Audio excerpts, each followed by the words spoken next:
నమస్కారం. ఈరోజు Indian stock మార్కెట్లో ఒకటే హడావిడి.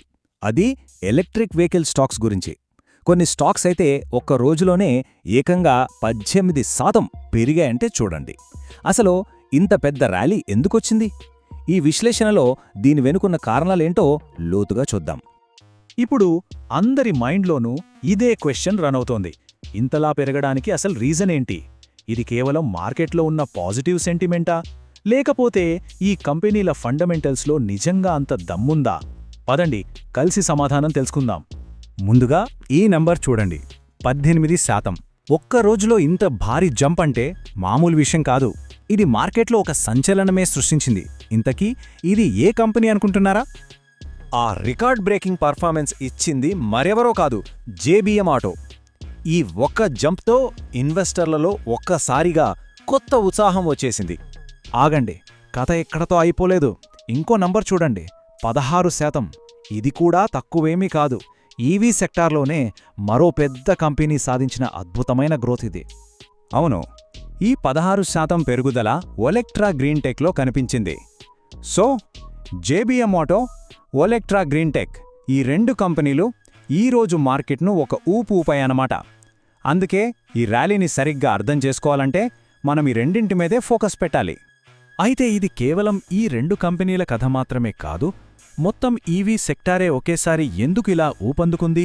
దీని వెనుక 4 చాలా ముఖ్యమైన కారణాలున్నాయి. అవేంటో ఇప్పుడు చూద్దాం. ఈ ర్యాలీకి పునాది వేసిన 4 కారణాలు ఇవి. మొదటిది ప్రభుత్వ సపోర్ట్. ఫేమ్ సబ్సిడీల లాంటివి ఈవీలను చాలా అట్రాక్టివ్గా మారుస్తున్నాయి. ఇక రెండోది పెట్రోల్ డీజిల్ ధరలు. ఆ ధరల మంటకి బస్సులు, టాక్సీల లాంటి ఫ్లీట్ ఆపరేటర్లకు ఈవీలే బెస్ట్ ఆప్షన్గా కనిపిస్తున్నాయి. మూడోది పెద్ద పెద్ద ఇన్వెస్టర్ల నమ్మకం. వాళ్ళు ఈ సెక్టార్ను ఫ్యూచర్లో మల్టీబ్యాగర్గా చూస్తున్నారు. ఇక ఫైనల్గా సెక్టార్ రీరేటింగ్. అంటే ఇన్నాళ్ళు పెద్దగా పట్టించుకొని ఈవీ కంపెనీల అసలు విలువను మార్కెట్ ఇప్పుడు గుర్తిస్తోందన్నమాట. సరే, ఇప్పుడు మనం ఒక్కో కంపెనీని కొంచెం లోతుగా చూద్దాం. First, JBM auto. ఈ కంపెనీ కేవలం ఒక ఈవీ కంపెనీ కాదు, ఇదొక ట్రాన్స్ఫర్మేషన్ స్టోరీ. జేబీఎం ఆటో అంటే కేవలం బస్సులు మాత్రమే అనుకుంటే పొరపాటే. వాళ్ళు ట్రెడిషనల్ ఆటో విడిభాగాలు కూడా తయారు చేస్తారు. అంతేకాదు, ఛార్జింగ్ స్టేషన్ల లాంటి ఈవీ ఎకోసిస్టమ్ను కూడా డెవలప్ చేస్తున్నారు. ఈ డైవర్సిఫికేషన్ వల్ల ఒక సెక్టార్లో కొంచెం అటూ ఇటూ అయినా మరో సెక్టార్ కంపెనీకి సపోర్ట్గా నిలుస్తుంది. ఇదే వాళ్ల బలం. ఇక ఫండమెంటల్స్ విషయానికొస్తే జేబీఎం ఆటో రెవెన్యూ చాలా స్టడీగా పెరుగుతోంది. వాళ్ల చేతిలో మంచి బస్ ఆర్డర్ బుక్ కూడా ఉంది.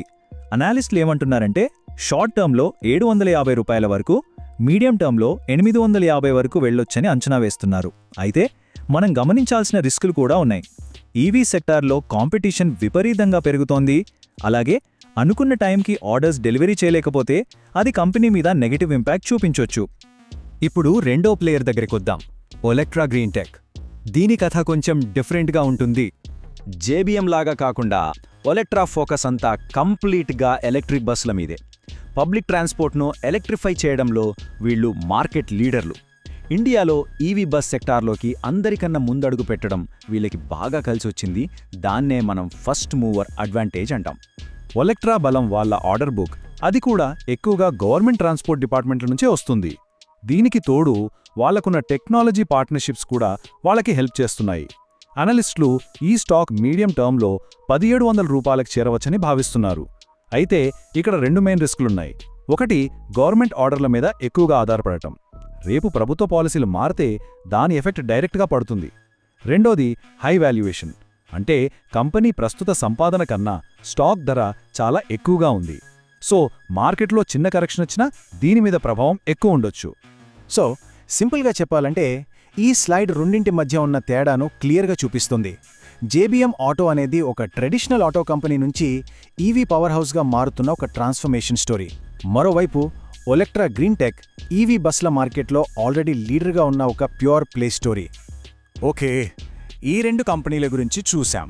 ఇప్పుడు కొంచెం జూమ్ అవుట్ చేసి పెద్ద చిత్రాన్ని చూద్దాం. రాబోయే 5 నుంచి 10 ఏళ్లలో ఇండియా ఈవీ సెక్టార్ భవిష్యత్తు ఎలా ఉండబోతోంది? అసలైన అవకాశం ఎక్కడ దాగి ఉంది? మనం గుర్తుంచుకోవాల్సిన ఒక ముఖ్యమైన విషయమేంటంటే ఇండియాలో ఈవీ ప్రయాణం ఇప్పుడే మొదలైంది. రాబోయే రోజుల్లో ఈవీల వాడకం విపరీతంగా పెరగబోతోంది. ఛార్జింగ్ నెట్వర్క్ విస్తరిస్తోంది, గవర్నమెంట్ సపోర్ట్ కొనసాగుతుంది, మేక్ ఇన్ ఇండియా వల్ల లోకల్ మ్యానుఫ్యాక్చరింగ్కు బూస్ట్ వస్తోంది. వీటన్నింటి వల్ల లాంగ్ టర్మ్లో ఈ సెక్టార్లో చాలా పెద్ద గ్రోత్కి స్కోప్ ఉందన్నమాట. సరే, అంతా బానే ఉంది. కానీ ఇప్పుడు మన ముందున్న అతిపెద్ద ప్రశ్న ఏంటి? ఇంత పెరిగాక మార్కెట్లో ఎలా ఎంటర్ అవ్వాలి? దీనికి సరైన ప్లానింగ్, ఒక స్ట్రాటజీ కావాలి. ఇంత పెద్ద ర్యాలీ చూసి వెంటనే కొనాలనిపించడం చాలా సహజం. కానీ అత్యుత్సాహం వద్దు, అది డేంజర్ కావచ్చు. తెలివైన ఇన్వెస్టర్ ఏం చేస్తాడంటే మార్కెట్ కొద్దిగా తగ్గే వరకు వెయిట్ చేసి by on dip strategy follow అవుతాడు. గుర్తుంచుకోండి, ఈవీ సెక్టార్లో ఇన్వెస్ట్ చేయడం అనేది ఒక మ్యారథాన్ లాంటిది, స్ప్రింట్ కాదు. కాబట్టి ఎప్పుడూ లాంగ్ టర్మ్ వ్యూతో ఉండడం చాలా ముఖ్యం. ఫైనల్గా ఒక కీలకమైన ప్రశ్నతో ఈ విశ్లేషణను ముగిద్దాం. ప్రస్తుత ఈవీ ర్యాలీని నడిపిస్తున్నది ఎక్కువగా భవిష్యత్తు మీద ఉన్న ఆశలు, పాజిటివ్ సెంటిమెంట్, ఫండమెంటల్స్ నెమ్మదిగా అందుకుంటున్నాయి. అయితే ఇప్పుడు అసలు ప్రశ్నేంటంటే, ఈ బుల్ రన్ ఇలాగే కొనసాగుతుందా, లేక ఇది కేవలం ఒక బబుల్ లాంటిదా, త్వరలో ఒక పెద్ద కరెక్షన్కు దారితీస్తుందా? దీని గురించి ఆలోచించండి.